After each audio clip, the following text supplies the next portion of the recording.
Hi, Fundraising Family. Welcome back to the channel. Thank you so much for watching. I really appreciate it. If you like this video, give it a thumbs up. It really helps me. And remember to subscribe. We're trying to get to 1,000 subscribers by the end of the year. It's only March or April. I think we can do this together. I would love to get to 1,000 subscribers so our fundraising family can be really big and robust.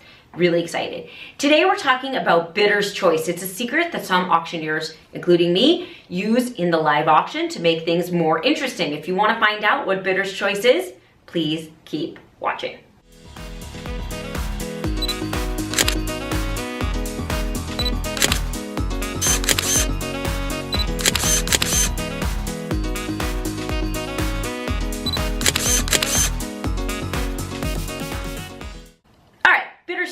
Bidder's choice is a method of selling two items that are extremely similar at the same time.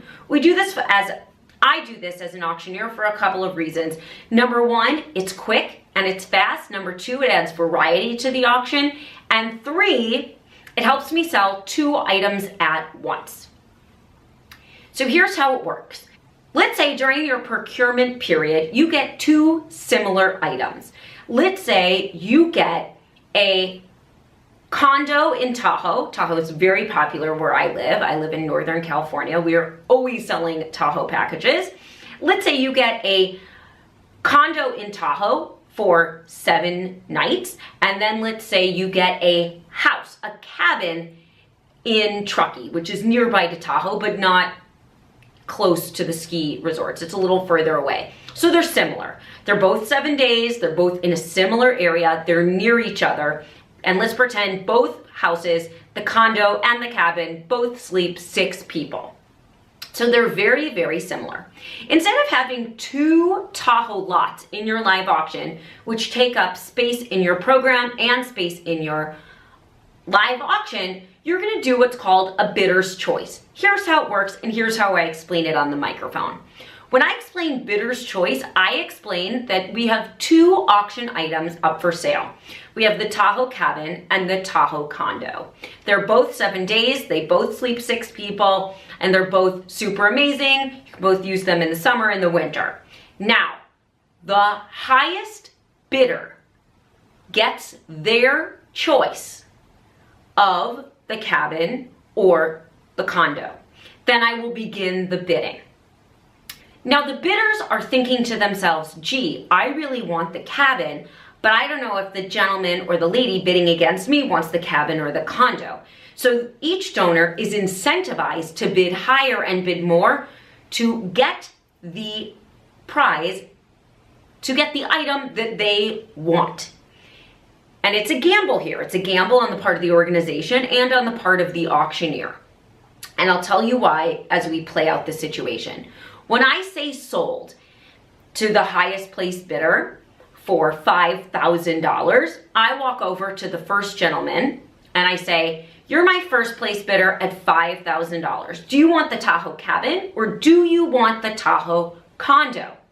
That bidder has about 5 to 10 seconds to mull it over. Then that bidder gives me their answer and I announce it on the microphone. So for this situation, we'll pretend that our highest placed bidder, the $5,000 bidder, wants the cabin. So I'll say bidder number 211 is our first place bidder. He is taking the cabin for $5,000. Your recorders will write down Tahoe cabin, $5,000, 211. Then I will walk over to my second highest bidder. Let's say the final bid of the second highest bidder was $4,500. I'll walk over to my $4,500 bidder and I'll say, you're my second place bidder. Would you like the Tahoe condo for $4,500? Now, they're getting 2 things. One, they're possibly getting the auction item that they wanted in the first place, but 2, they are not paying full price. They're getting it at their price, at the discounted price, that they have a difference of $500. We're not trying to sell the items for exactly the same price. I will tell you that 60% of the time, bidder B, the second place bidder, says yes, sure, of course I'll take the Tahoe condo for $4,500, and boom, you've sold 2 items in about the same amount of time, which for me, selling auction items is about between 3 and 4.5 minutes, depending on the item, depending on the bidding. So you just sold 2. However, I know a lot of you out there are thinking, well, what happens if the second place bidder says, no, I don't want it? Well, then you have 2 options. The first option is you open the bidding on the item that didn't sell. In our case, it's the Tahoe condo. So I would say, okay, great. The second place bidder was not interested in the condo. We're gonna put the condo up for sale. We're gonna start the bidding, and I bid it up just like a regular auction item. The caveat is you should know that after it goes up on the block for a second time, it never gets as high as either your first or your second bidder's original bids. It just won't. I would assume that an item put back on the block would be $3,000, maybe $3,500 at most.